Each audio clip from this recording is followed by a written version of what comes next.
কোন কোন সময় দোয়া কবুল হয়? দোয়া কবুলের উত্তম সময় এবং উত্তম জায়গা কোনটি? দোয়া কবুল হয় সেজদা অবস্থায়। রাসূলুল্লাহ সাল্লাল্লাহু আলাইহি সাল্লাম বলেছেন, আকরাবু মা ইয়াকুনুল আবদু মির রাব্বিহি ওয়া হুয়া সাজিদ ফাকসিরুদ দুআ। সহিহ মুসলিমের হাদিস। বান্দা যখন সেজদায় যায় সে তার রবের খুব নিকটে চলে যায়, তাই তোমরা সেখানে বেশি বেশি দোয়া করো। তো সাজদায় গিয়ে মনের আকুতি আল্লাহর সম্মুখে উপস্থাপন করবেন, বেশি বেশি করে দোয়া করবেন। 2 নম্বর, ফরজ নামাজের সালাম ফিরানোর পরে দোয়া কবুল হয়। রাসূলুল্লাহ সাল্লাল্লাহু আলাইহি সাল্লাম বলেছেন, এই জন্য ফরজ নামাজের পরেও নিজের মনের অভিব্যক্তি আল্লাহর কাছে প্রকাশ করবেন। 3 নম্বর, মধ্যরাতে দোয়া কবুল হয়, অর্থাৎ যখন রাতের প্রথম ভাগ চলে যায়, দ্বিতীয় ভাগ আগমন করে, দ্বিতীয় ভাগ থেকে শবে সাদেক পর্যন্ত মানুষ দোয়া করলে আল্লাহ তাআলা সে দোয়া কবুল করেন। 3 নম্বর, বৃষ্টির সময় দোয়া কবুল হয়। যখন বৃষ্টি নাজিল হয় তখন দোয়া কবুল হতে থাকে। এরপরে সফরকালে দোয়া কবুল হয়। রাসূলুল্লাহ সাল্লাল্লাহু আলাইহি সাল্লাম বলেছেন, 3 ব্যক্তির দোয়া ফিরানো হয় না। যখন ব্যক্তি সফর অবস্থায় থাকে তখন তার দোয়া কবুল হয়।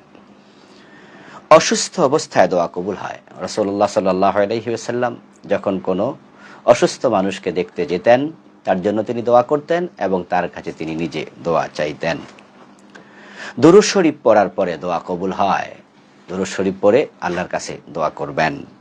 হজ থেকে ফেরার পর নিজের ঘরে প্রবেশের আগে দোয়া কবুল হয়। রাসূলুল্লাহ সাল্লাল্লাহু আলাইহি ওয়াসাল্লাম বলেছেন, যখন কোনো হাজীর সাথে দেখা হবে তাকে সালাম দেবে, মুসাফা করবে, তার ঘরে প্রবেশের পূর্বে তার কাছে তুমি বলবে ওয়াকুল লাহু আন ইস্তাগফিরা লাকা, সে যেন তোমার জন্য আল্লাহর কাছে ইস্তিগফার করে, দোয়া করে, ক্ষমা প্রার্থনা করে, তখন দোয়া কবুল হয়। আজান ইকামতের মাঝখানে দোয়া কবুল হয়। আজানের পরে ইকামত দেওয়ার আগে এই সময়টুকুতে দোয়া কবুল হয়। রাসূলুল্লাহ সাল্লাল্লাহু আলাইহি সাল্লাম বলেছেন, যখন কোনো ব্যক্তি অন্যের জন্য দোয়া করে তখন তার নিজের দোয়া কবুল হয়। একজন ফেরেশতাকে আল্লাহ পাঠিয়ে দেন, যে ফেরেশতা ওই ব্যক্তির মাথার পাশে বসে, তারপরে সে বলে ওয়ালাকা বিমাসালিন, তোমার জন্য অনুরূপ। ওয়ালাকা বিমিসলিন, তোমার জন্য অনুরূপ, অর্থাৎ তুমি যে দোয়া করেছো তোমার জন্য ওই দোয়া আমিও করছি। ইফতার সামনে নিয়ে ইফতারের পূর্বে দোয়া করলে দোয়া কবুল হয়। আরাফার মাঠে দোয়া কবুল হয়। যারা হজ করতে যায় আরাফার মাঠে থাকে তাদের দোয়া কবুল হয়।